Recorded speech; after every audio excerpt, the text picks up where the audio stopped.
Hello, everyone. I'm Dennis Nance. I'm an alcoholic. My home group is the Queen City group of Alcoholics Anonymous in Charlotte, North Carolina. And my sobriety date is February 1st of 1981. That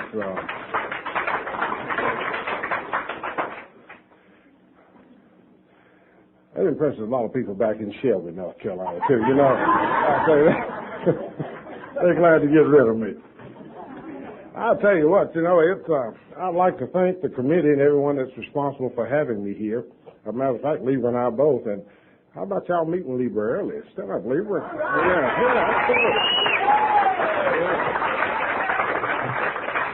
You know, whether you want it or not, God gives you some things, whether you ask for it or not. I got my own Al-Anon. You got one? And I'll tell you what, you got a great weekend set up, too. I was just thinking, this is one of the few times that I know all of the speakers. So you got a good weekend in front of you, and I'm going to help you by getting it out of the way. Now, I usually start off with one of my opinions, but I'm not going to do that, because I know I'm supposed to share my experience, strength, and hope. But, I know stuff that nobody else knows. As a matter of fact, if you know me well, you know I know stuff that I don't know. Now, very opinionated, and it's getting worse as I get older. And that's one of the first things I found out in Alcoholics Anonymous. If you got a sponsor, a big book, home group, and you're 6'4" and weigh 250 pounds, you can have an opinion if you want one. You get run out of town a lot, but no big deal. I'll tell you the one thing I do know. Probably the most important thing I'll say while I'm up here tonight, and that's that I am sober by the grace of a loving God, who manifests himself in the program of Alcoholics Anonymous, the fellowship of Alcoholics Anonymous, and a continuously growing circle of friends like yourself. And that is my story in a nutshell. I do believe that there is a distinct difference between the program and the fellowship of Alcoholics Anonymous. The old-timers used to say a lot of smart stuff. I didn't understand it, but I remembered it. And I look back and I remember a lot of stuff I don't understand. Thank God for that memory. Because as I stayed sober, I'm able to figure some of that stuff out. But one thing they used to say, they'd say it so fast that you couldn't catch it. They said, boy. As a matter of fact, I know now that they call me that a lot because they want to break my anonymity, see. And they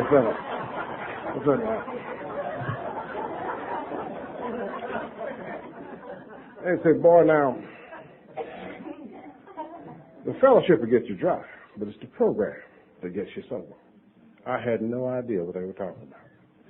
But I'll tell you what, Dennis Nance didn't make a whole lot of progress until he began to do as best he could to take the steps in Alcoholics Anonymous and implement these principles into my daily life. Until that happened, nothing happened. I'm just, I'll tell you what I found out about me. It didn't take me long in the program to find this out, because I'm lazy. Not necessarily physically lazy. I'll do a lot of active stuff, but I don't take a lot of action. I like doing nothing. I got a history of doing nothing. I've done it all the way through school. But I spent a lot of time in Alcoholics Anonymous watching people watch me. I didn't see you looking at me. I could just feel you looking at me. I knew you were looking at me. And I hated old-timers. Old-timers seemed to be smart. They seemed to be serene. They always got to the meeting early. They had cigarettes all the time. Had the seats that I wanted at the back of the meeting. I'm a bona fide Baptist. I like that back row. Get back there so I can see everything. See people looking at me, because I know you're looking at me. Can't see you, I can feel you. I can feel you looking at me. And I'd watch them. They say smart stuff like, So, boss, this program ain't working around your kitchen table, it ain't working around this AA table either. Man, I hated that. Then I'd ask them questions. I'd say, well, how many nights a week do I got to go to these meetings? How many nights a week did you drink? I think, well, it must be like Jesus, you know, answer a question with a question. Man, I'm smart. And then I'd say, well, how long do I got to go to these meetings? I said, go until you want to go. So, well, I got them now. I said, well, if I won't go till I want to go, I want to go all the time. They said, that's the general idea. He just knew everything. They're just so serene. They were at peace with themselves, you know. Never seemed to get excited about anything. These guys were so serene. About 5 minutes into the meeting, they're reading the twos, and these guys are nodding out one by one. Going to sleep. Going to sleep. And one night, you know, we hated them. We'd go outside and talk junk about them. And, you know, we'd all be smoking one cigarette. You know, we broke. Passing our cigarette around. They'd come out there with a whole pack smoking. We was out there talking about them, complaining about them, complaining about our wives, complaining about the judges, bosses, you know, picking on you and stuff, and complaining about the highway patrol, the policemen, harassing people. And we started complaining about DWIs, getting drunk driving charges. And this guy, I think his name was Harold, he said something profound. Matter of fact, I almost asked him to be my sponsor that night. You know what he said? He said, boy, I ain't been charged with drunk driving since I quit drinking. Man, that was powerful stuff. That was profound. I had never connected drunk driving with drinking. I just thought I had a bad day. I thought people did something. Well, these guys seem to sleep. And they'd go to sleep before the meeting started. And they would appear to be asleep until I said something dumb. Then all of them wake up at the same time.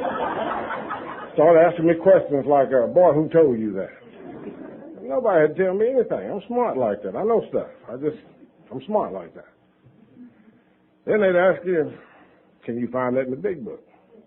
Well, I didn't have a big book. You don't need a big book unless you plan on staying sober. I just want people to leave me alone. And then the last question. Who's your sponsor? I don't have one. Why would I go out and purposefully get somebody to tell me what to do? I don't like being told what to do. Besides, I got a wife. And by this time, I got the highway patrol, the army, judge downtown, bankruptcy court. I got more help than I need. But these old guys done something for me, probably one of the most loving things that ever happened to me. They outlined a program of action for me. You know what that program of action was? Alcoholics Anonymous. Back then, they didn't say don't drink and go to meetings. They said don't drink and told you exactly what meetings to go to. You know why. Hang around on the back row of them, too, harassing people. And they only let me go to one discussion meeting per week. I hated that. Because I had some stuff they really needed to know. I was thinking this afternoon, I've forgotten what it was over the years. But it was good stuff back then. And should have wrote it down. But anyway. Now, I didn't know anything about Alcoholics Anonymous, didn't want to be in Alcoholics Anonymous, didn't understand alcoholism. But going to these meetings, I began to hear what I needed to hear. I heard the problem, the solution, and the program of action that brings about that solution. I go to meetings today for that same reason. To hear the problem, the solution, and the program of action that brings about that solution. Now, I didn't know anything about Alcoholics Anonymous, didn't want to sponsor, the So I'll tell you what I did now. I knew I'd drink like you drank, I thought like you thought, I'd behave like you behaved, and I knew I belonged in Alcoholics Anonymous. I didn't necessarily like it, but I knew it. And that's what began this beautiful journey that I'm going to share with you tonight. And I'm a country boy from Cleveland County, North Carolina. I used to say Shelby, man, we wasn't even near the city limits. That's just where the mail came from. And I'll tell you, I was born on a 13-acre cotton farm. And you know, I'll tell you, I don't wear a full T-shirt unless I'm talking somewhere. And this thing will be off. I can't stand cotton today, you know. Well, now, picking cotton probably doesn't have anything to do with alcoholism, but if you have the tendencies, it won't help a bit, you know. And I started having problems right off the bat. Had all these sisters around. Mom didn't have any brothers, so I had aunts on that side of the family. Grandmother only had one brother. He died real early, so that's more aunts on that side of the family. And I started having problems real quick. As a matter of fact, these girls just seemed to take care of me. Had 5 sisters, one brother. He's about 4 years younger than I am. But these girls just, and I know now that they love me. But I'll tell you, I hated it. They seemed to have special stuff, painted their fingernails, wore the little dresses with the sashes on them. See, I'm just no egghead boy. I'm just walking around looking most of the time, you know. They get their hair curled, I get mine cut off, you know. And I'm scared of everything. But see, I just instinctively knew that boys are supposed to be brave. I remember going to Aunt Trulove's house uptown one time. She had a marvelous contraption on the back porch. I had never seen an inside toilet. Mom said, you guys come on, we're getting ready to go home. Won't you use the bathroom? We're going straight home. I didn't know what to do with that thing. But she lined us up by age, and Janice went in first. Linda was standing there next, and I was looking around Linda to see what that thing was, you know. And evidently she flushed that thing before Janice got up off of it, you know. But Janice came running out the door with her panties around her ankles, you know, and I didn't have to use the bathroom no more.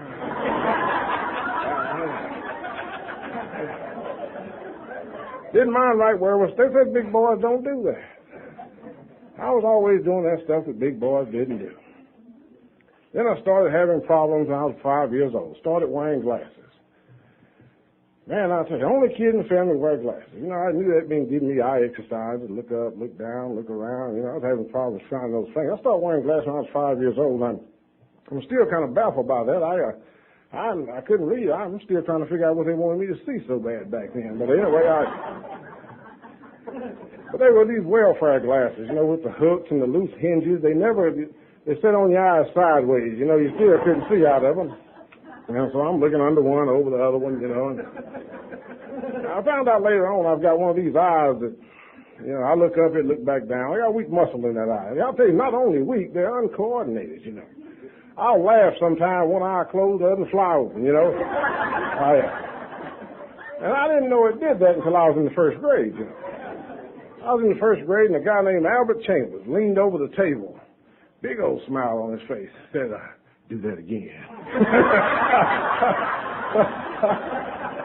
I didn't know what he was talking about.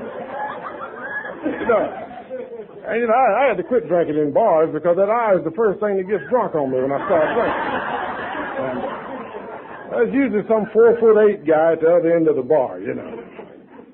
And after I'm drinking, he's drinking. After he gets drunk, you know what he does. Comes over there and says, what you looking at? I can't answer that, you know. So I learned the easiest way to do it is just get a little jug of wine and go on home. And it's easy to just get drunk and slide out the recliner, you know. Drink with the boys going home. But anyway, I started the first grade, and this is when I first began to have problems in school. See, I'm born between 2 sisters who were academically gifted. Both started school in the 2nd grade. One's a couple of years older, one's 17 months younger. And I noticed that everybody was looking over my shoulder. I guess they were waiting for me to explode into the world of academia. It never happened. Matter of fact, it's all I could do to keep up. And it's not because I couldn't do the work. I just never wanted to do the work. I was privileged to finally get my hands on my high school transcripts after I got sober. And 12 years of high school, it was consistent. Dennis is a nice kid. He gets along well with others. He can do the work. But the last sentence was always, but he won't do the work. Well, Cleveland County was a little different back then. You know, I'm one of those classic Southern drunks, born in a good Baptist family. Dad was superintendent of Sunday school and a whole lot bigger than me, so I went to church a lot. And Dad, I believe I sat there in that church and began to perfect the very character defects that would keep me consumed by my illness for years. And I had to. It was a matter of survival. Because Dad had long arms and big fat fingers. He could thump you into a coma, you know. And so I had to be careful. I had to plan well, you know. But I learned two things. I learned how to manipulate the old people. Learned how to act like they wanted me to act, say what they wanted me to say, do what they wanted me to do until they quit looking. Then I did what I wanted to do. Of course, I got one of those big fat thumps. So I just had to plan better next time. You know, no big deal. The other thing I learned to do is memorize stuff. I can memorize those Bible lessons. By the time I was 18, I didn't even have to pick up a Sunday school book.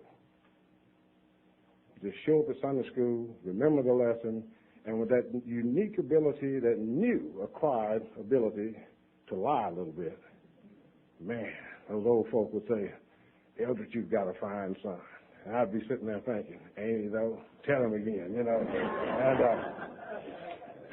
But I know now those are my worst liabilities. See, I've been around AA long enough now to know how to act. Sometimes I'm on the road 3 or 4 days a week.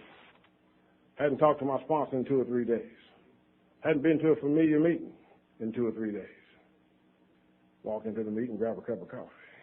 Say, well, Dennis, how you doing? Oh, doing fine. Shake a few hands, smile a little bit, ease on out, nobody bothers me.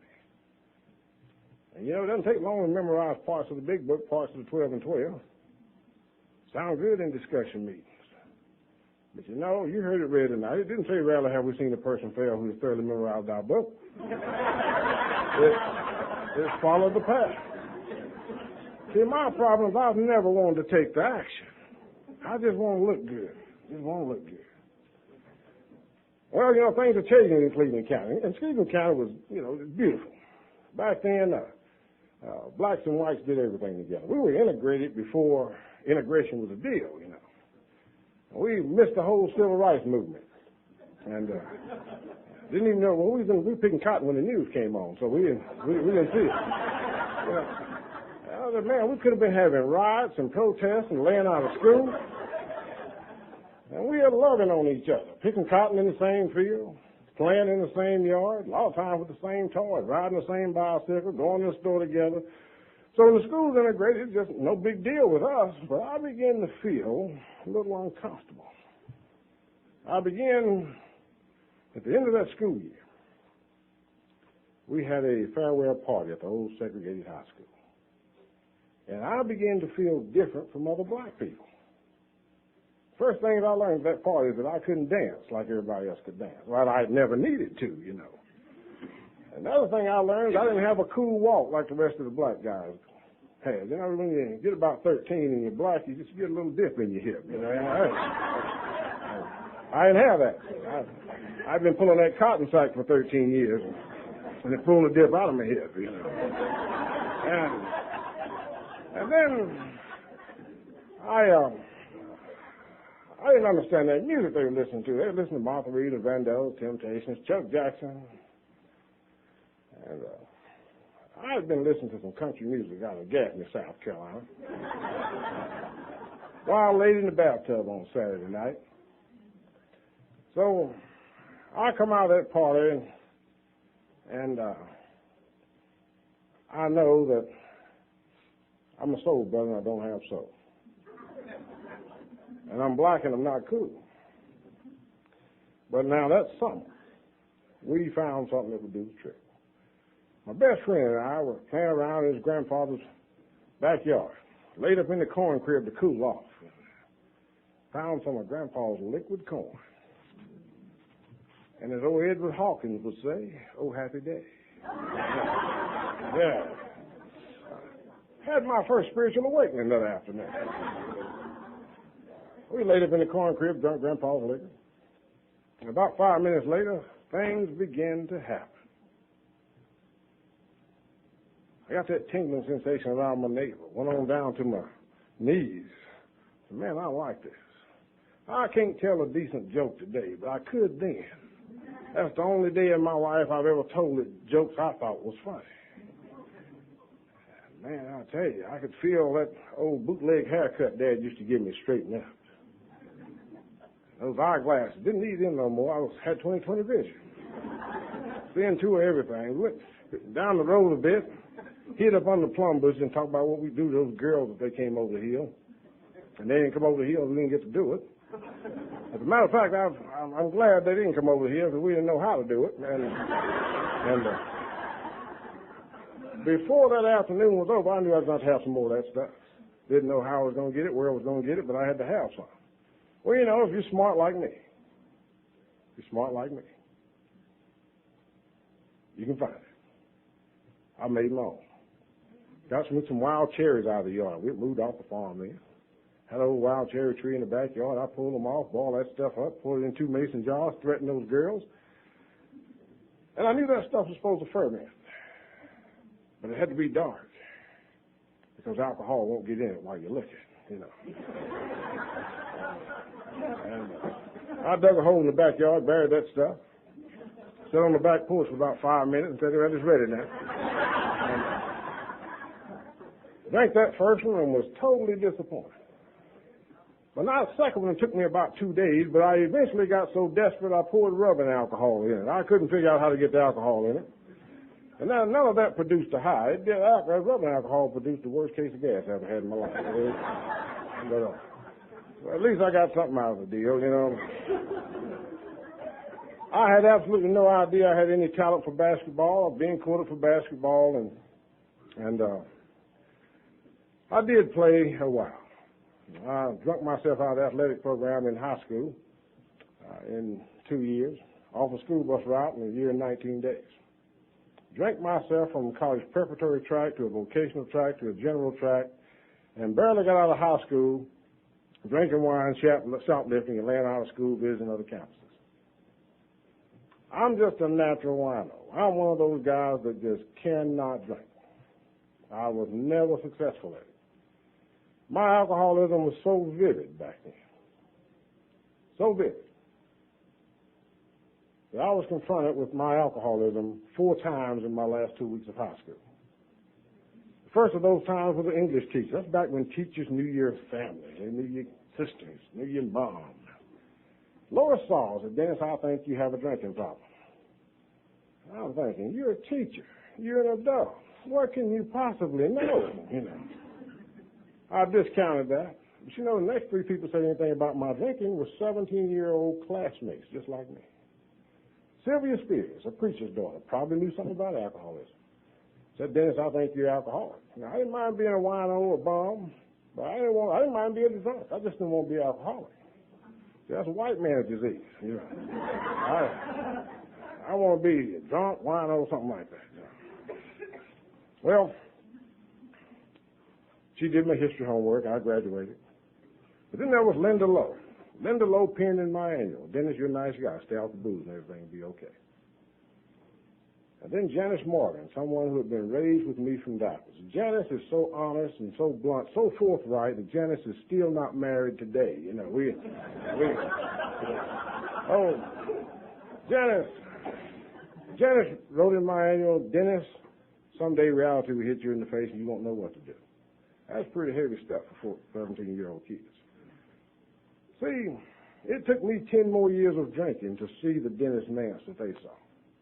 See, that's why I need a home group. That's why I need Alcoholics Anonymous. That's why I need 12 steps.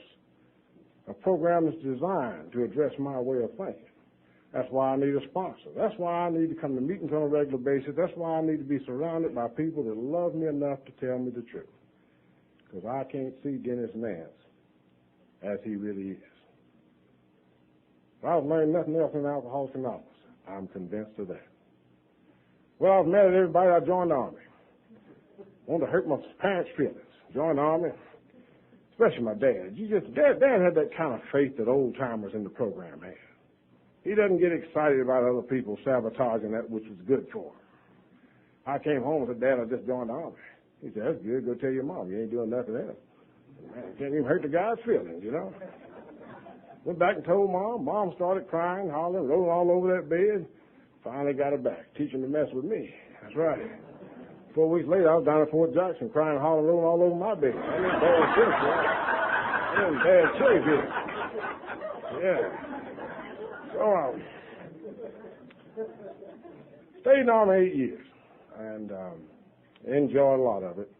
And only did 6 months in Vietnam, came back from Vietnam, got married to my true love, Libra.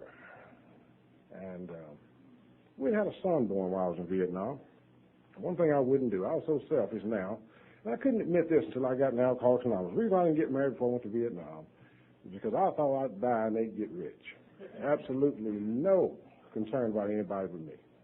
But we got married and went out to Oklahoma and started doing what alcoholic families do. Fussing, fighting, chasing those paychecks, I tell you. Drinking wine. It's hard to drink wine. You know, Libra's pretty dangerous. She'll tell you about it tomorrow. She's a dangerous woman when I'm drinking, you know. And I remember going to Germany. Got back from Vietnam, stayed there a while, re-enlisted. And I was in the nuclear surety program. I was a nuclear weapons artillery gun chief. And later on went to drill sergeant school, became a drill sergeant at the end of the tour. But my job was nuclear weapons artillery. And I began to get drinking-related infractions of the law. And to keep me from being prosecuted and convicted of that, because you cannot be in nuclear weapons and be a drunk, they reassigned me to Germany.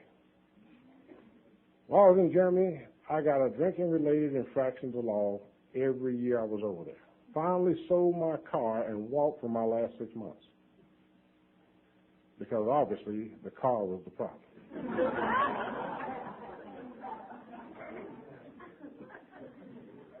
Everywhere we went, every assignment I had, I embarrassed myself right out of it. Libra and the kids had friends. They had farewell parties. Nobody knew who I was. We got back from Germany in June of 1977. We were absolutely debt-free. Except I had bought one of those big, long Pontiac Bonnevilles with fender skirts. You know, I used to wonder how they found these, how they got me all the time. Police must know what drunk cars look like. And we went out to Oklahoma. You know something? 24 months of drinking. 24 months of drinking. Now, here's 2 kids. Leave Shelby, North Carolina, 18, 19 years old. Get married, join Army, do this little spiel. We own some land in Shelby, North Carolina. We bought another house in Lawton, Oklahoma. And within 24 months, we were absolutely bankrupt. From debt-free to being bankrupt in less than 24 months. When my drinking was uncontrollable, the Army wants to get rid of me, Libra wants to get rid of me. The Army knew how to do it. They're going to send me to Korea on an unaccompanied tour. Made Libra so happy. They're going to get rid of me for 13 months. 2 cars, land in 2 states, house in 1. I said, well, you know, I instinctively know when people are trying to get rid of me. So I said, I'm just getting out of the Army. Got out. Brought Libra back home. I went out. I had 45 more days to do in the Army.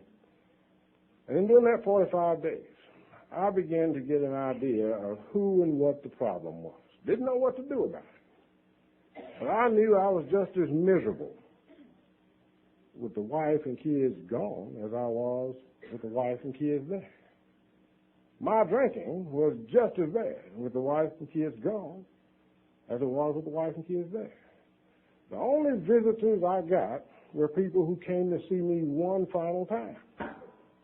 It was the guy that turned off the water, the guy that turned off the gas, and the guy that turned off the electricity. Time for me to go. Kind gentleman kept that house from going in foreclosure. I salvaged $4,400 out of a $21,000 house. Sent Libra $1,300 and woke up out of my first recognizable blackout absolutely broke. Don't know today what happened to that $3,100. And that would have paid for the best treatment in one of the best treatment centers in North Carolina at that time. And that was the basis for many an argument in my household, and said Libra and I had made some progress in AA and Al-Anon respectively. So I came back in North Carolina like good drunk supposed to, writing bad checks and drinking Thunderbird wine. And Lisa wants to know where the money is, but I can't tell her. She gets in the car and says, well, I'm leaving you. I've got a house in Greensboro. She left me. I got another car and followed her. You know, if you're going to leave me, I'm going to see you do it, you know. And Lisa got a job that week. I applied for one job a day. If they didn't hire me, my next stop was the liquor store. I didn't have time to be begging people for jobs, you know. And I was eventually hired at a local prison unit and started getting promoted fast again. I came in drunk on first shift. And I was confronted with that. But rather than fire me, they put me on second shift. Second shift was a little different. I could get to work on time, no telling what kind of shape I'd be in. So I started drinking about 10 o'clock in the morning, because that's about time the bill collectors start calling, you know.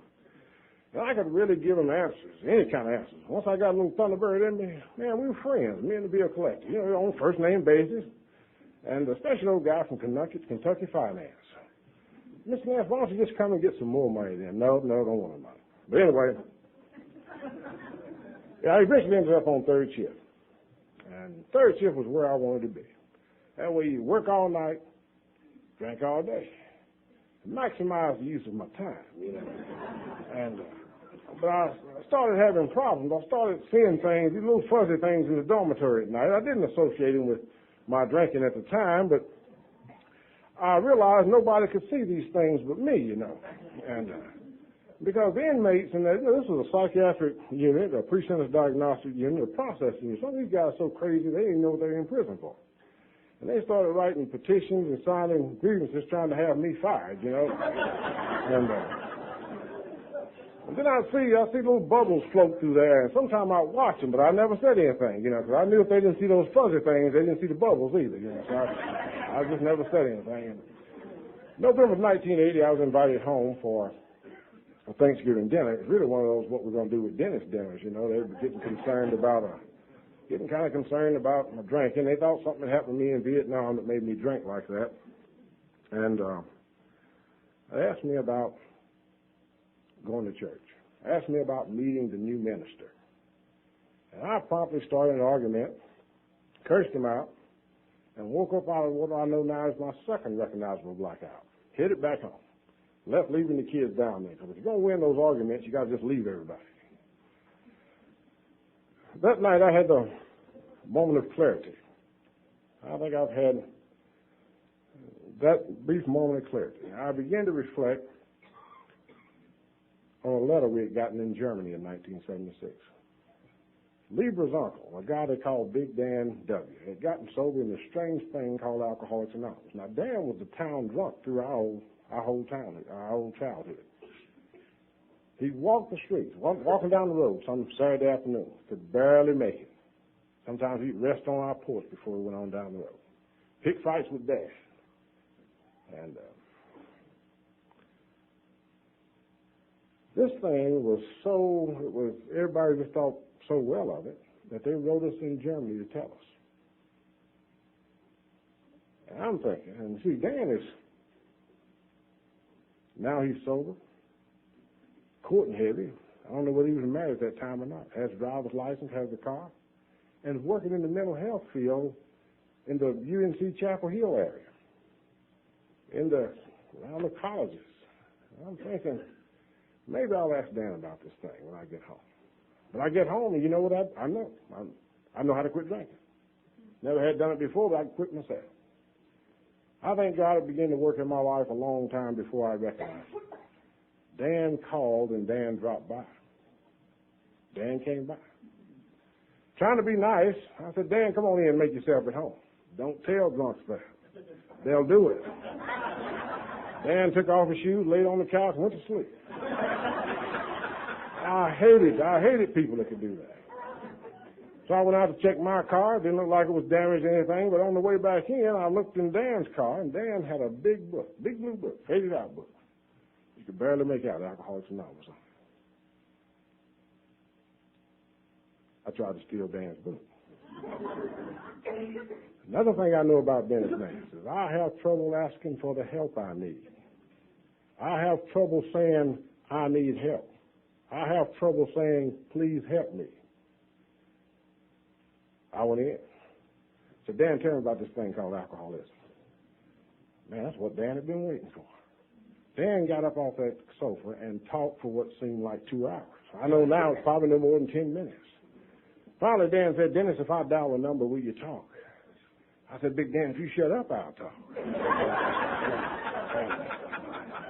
And they sent me to a guy named James Monday morning.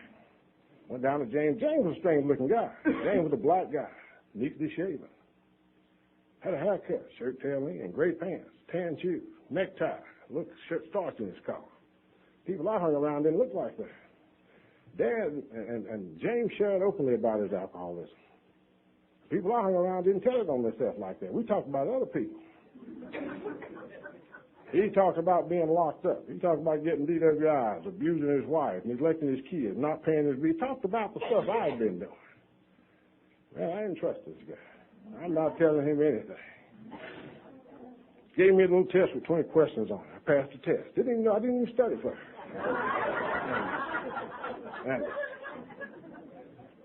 Man, I wanted out of there bad. Before I could get to the door, he said, wait a minute, Dennis. If you're going to stay sober, you're going to need this book. Had a brand new big book. Still had the paper cover on it. That's what I wanted. So I could go home, lay across my bed, read this book, and not have to come to meetings like you poor people. Because after all, I was not that bad. And then little Rosalie said, James, are you going to ask him? Did you forget to ask him? I said, oh, man, now they want some money. And they asked, Dennis, do you think your wife and kids will come in for counseling? Man, I knew they would. Didn't want them to.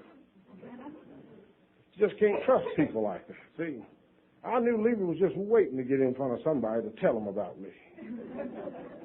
And our children, I don't know, I think they were either 5 and 7 or 6 and 8. But anyway, you can't trust kids that young. They'll tell the truth if you're not careful. You don't want people like that in there. And, man, Levy went to a couple of those sessions and went right into Al-Anon. Kids started snitching. I'd catch them saying, Daddy's friends came over and they was drinking, but Daddy wasn't drinking. And I heard Mattel snitch on me one time and say, Mom, I think Daddy's drinking marijuana. You know. But Lieber got right smart now. So come in and say, Dennis, I'm going to Al-Anon meeting Monday night, and if you want to go to AA or anywhere else, you need to make arrangements for the kids. So you're the father, it's about time you do that. And my tactic was to shoot a booster out there, make her mad. She'd start arguing, because that's her specialty. She can argue. While she's all mad, I just ease on in the car and leave. I'd say something derogatory. She wouldn't even respond to it. She'd just go get in the car and leave. Come home a little later. Dennis, I want to go to Bonnie Dillon. I said, what's Bonnie Dillon? She said, it's Al-Anon retreat. I said, how much does that cost? She'd tell me. I said, Lee, we can't afford that. She said, Dennis, I've been living with you. I can't afford not to. Wouldn't discuss it any further. Just jump in the car, leave. Leave me there with those two little nail-biting discipline problems. Come in a little later. I want to go to White Oak. What's White Oak? Al-Anon retreat. Where is it? Walter Barrel South. I don't know where that is. How much does that cost? She tell me. Lee, we can't afford that. Can't afford not to. Jump in the car and leave. So I started hanging around these AA meetings. So I have to learn me some of that stuff.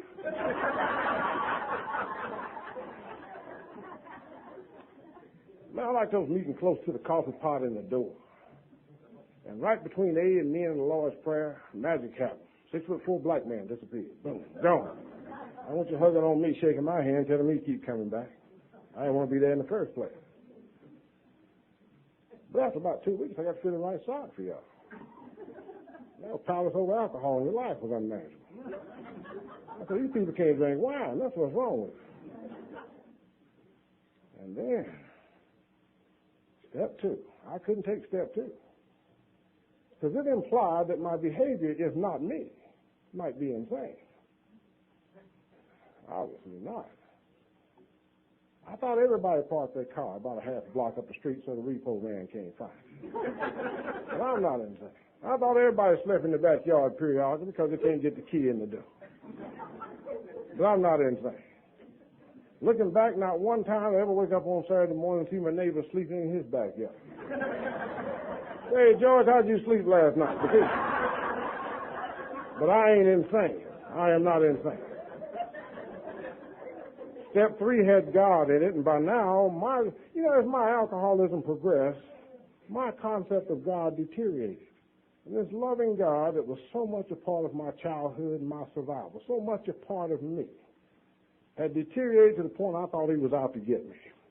He seemed to cut everybody else a good deal except me. So I had to skip the first 3 steps. I started on step 4. Good place to start. I heard you talk about it. I knew enough. I had never read anything about it, but you had talked enough about it. I knew how to do it. But before I could get that thing finished, people started messing with me. People just will not mind their own business. Started asking me stuff like that. Dennis, have you got a sponsor? I said, no, I don't have a sponsor. Well, you need to get a sponsor. I come to the meeting next Monday night. Have you got a sponsor yet? No. Well, you need to get a sponsor. I said, I think what I need to do is change home groups. So I'll start going to the east side. Oh, Margaret Galloway comes in. Have you got a sponsor? No. Well, you need to get a sponsor.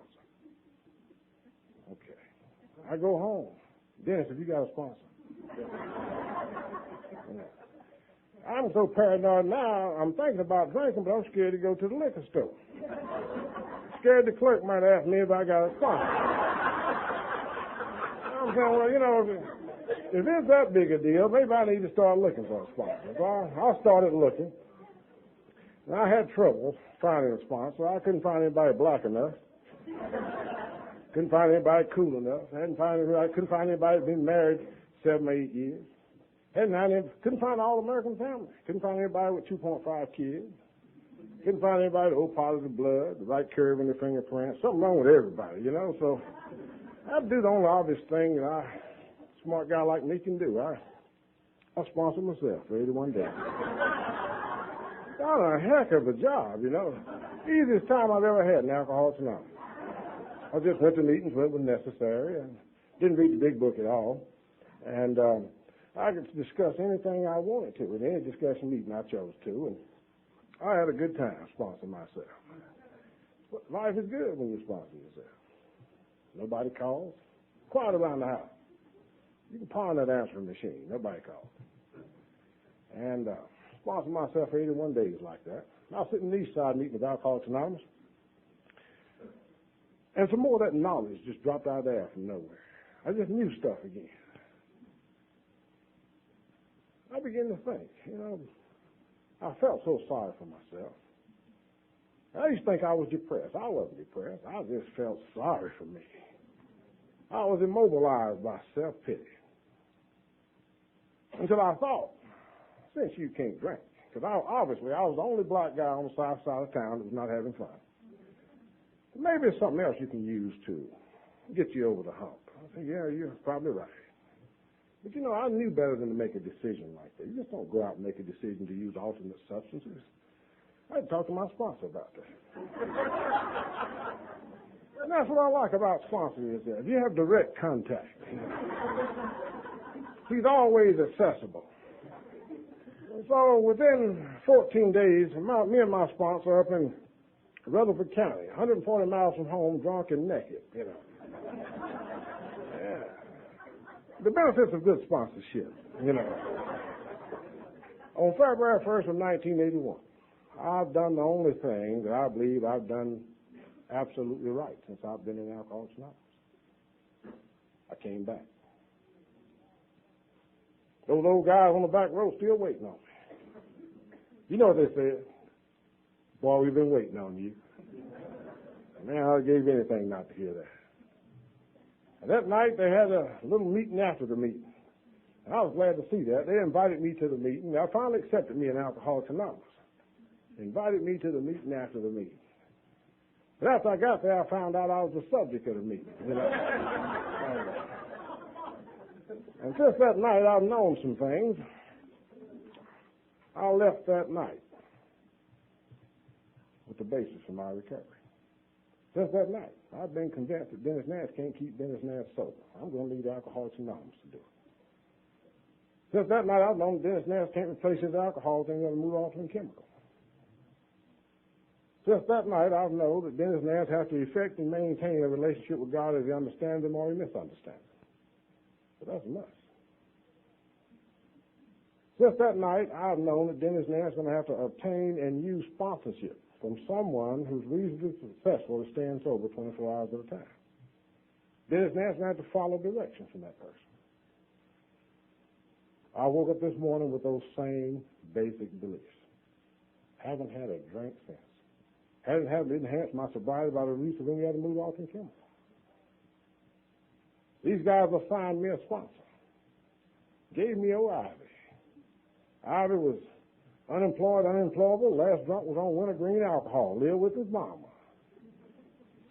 Ivy wouldn't listen to me complain about my wife, my job, my kids, anything. He said, boy, you know, every record album has two sides. I said, what do the songs on the other side of that record sound like? Man, I heard it. Then old A.D. came to me one night, early in sobriety. A.D. come walking with big overalls of long fingers. Hey, boy, we've diagnosed your problem. Yeah, I said, I've known it for a long time. I said, now they've recognized me, recognized I'm young, gifted, and black. And A.D. said, boy, you seem to be suffering from malnutrition between the ears. Said, you need some soul food. You need to get busy working these steps. And I've thought about that a lot. I walked around for 2 weeks thinking maybe that A.D. had called me stupid. A.D. didn't call me stupid. A.D. could see what I couldn't see. A.D. could see that I had reached that point in my illness. But the only way I thought I could feel good is by picking up the very thing that made me feel bad. And the only way I thought I could solve my problem is by picking up more of the problem. A.D. could see what I couldn't see. A.D. could see my alcoholism. And see, that's why I need a home group. That's why I need a program of Alcoholics Anonymous. That's why I have to get busy putting these principles to use in my daily life. That's why I need to take the steps. That's why I need to be surrounded by people who love me enough to tell me the truth. That's why I need to work with other people. That's why I need to sponsor other people. That's the real reason why I need to be here tonight. Because I can't seem to see myself as I really am. And I need people that love me enough to tell me the truth. Well, A.D. and Ivy got me to the third step, sent me over to A.D. That's what he was about. A.D. taught me what he knew of this program on Wednesday nights in his living room. A.D. didn't tell me to pray. He didn't tell me how to pray. He turned to page 86 and 87 of the big book, and he showed me how he did it. He got on his knees in front of me in his living room and showed me how he started his day, showed me how he ended his day. You know, for an old Baptist boy like me, that's profound. Here I've looked for God for a long time in Sunday school, in resounding voices, burning bushes, lightning bolts. And here God comes to me in the form of another alcoholic bearing the message of hope. Exactly what I need. A.D. took me through the steps. Taught me what he knew of the book. They insisted that I get busy. I was thinking about it while I was getting dressed. I was 9 months sober, and one of the biggest meetings in Greensboro at that time, it came to me, Stick Wallace, the smoothest guy in Alcoholics Anonymous at that time. Said, Dennis, I've talked to your sponsor. He thinks you're ready to chair a meeting. This meeting, the chairman takes a 3-month obligation. I'm thinking, I can't do that. I don't know whether I can stay sober until a year. I'll be sober 9 months. 3 months, I'll be sober a year. It's not long enough. And before I could even say anything, he said, thank you very much. I will take care. And back then, they were so formal. After the meeting, he said, we want to thank Jim for chairing the meeting for September, October, and November. And if I may not, I'd like to nominate Dennis in as our chairman for the next 3 months. All in favor, and they voted me in, and he just looked right, and I'm sitting there scared to death. Best thing that ever happened to me. I told you we were bankrupt when we got here. All I had to give was what I could do with my hands. Sitting up chairs, mopping floors, making coffee. Had a pretty car, though, so I drove to a lot of meetings. I couldn't buy the gas. They put the gas in. They got the ride good. That's right. That's all I had. I'm grateful for those times now. I look back. I was talking to somebody today. The thing I like best about that period of my life is I didn't trust my own thinking so much. I did what I was told. The dangerous thing about Dennis Nance today is I've been sober enough to think that I can have a decent thought and put some action behind it. I need so much to listen to the people in Alcoholics Anonymous. You know, relationships have been repaired. You know, my girlfriend's still with me. She might run me off tomorrow, but she's married tonight, you know. And those two little kids are up to be reasonable, responsible adults. Dennis has been working with UPS for some time. We have different religious beliefs, but you know, he's nowhere near as bad as I was at that stage of life, I don't think. Michelle can't seem to keep a boyfriend. She keeps him run off. She and Lorenzo just can't get it together. But I got 3 beautiful grandkids. I'll tell you, they're the joy of my life. You know, all that knowledge I get from nowhere and nobody likes it, they eat it up. They like it. They like it. Yeah. Man, I tell you. I remember one Christmas we was down there, and I think they got a glimpse of bicycles. They caught me sliding a bicycle into the pickup truck. And Naomi, who looks like Lieber and will tell you she does. I said, Papa, I think I'm not going to get a bicycle. I said, look, girl, I got you a bicycle. It's in the attic. Got yours first. You know I love you. And she couldn't see it. I said, Papa, I think I'm not going to get it. And by that time, Inez is grinning. Inez has been talking since she was 9 months, running that mouth. And finally I said, look, I felt so sorry for them because they could not understand that they were going to get their bicycles at Christmas. I said, look, if you don't tell grandmother, I'll take you up in that attic and I'll show you all that Christmas stuff. Oh, yeah. And man, they lit up. They jumped in that pickup truck. You going to show it? Yeah, I'm going to show it to you. I unfolded those stairs, went up there and reached back and got them. And man, they were speechless. Man, they were so nice the rest of the afternoon. And as soon as Lieber walked through that door, hey, grandmother, daddy showed us the bicycle.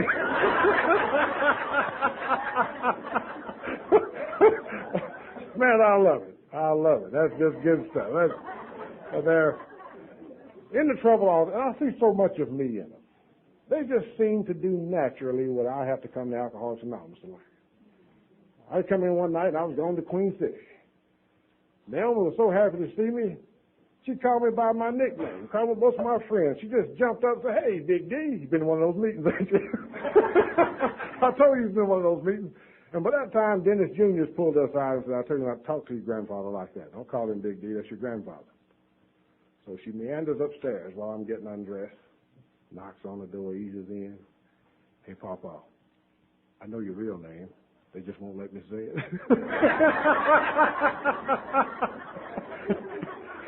They're cute little ideas. You know, ideas is just messy, you know. By the time you pick them up on Friday afternoon, by the time Saturday afternoon comes, I'm exhausted.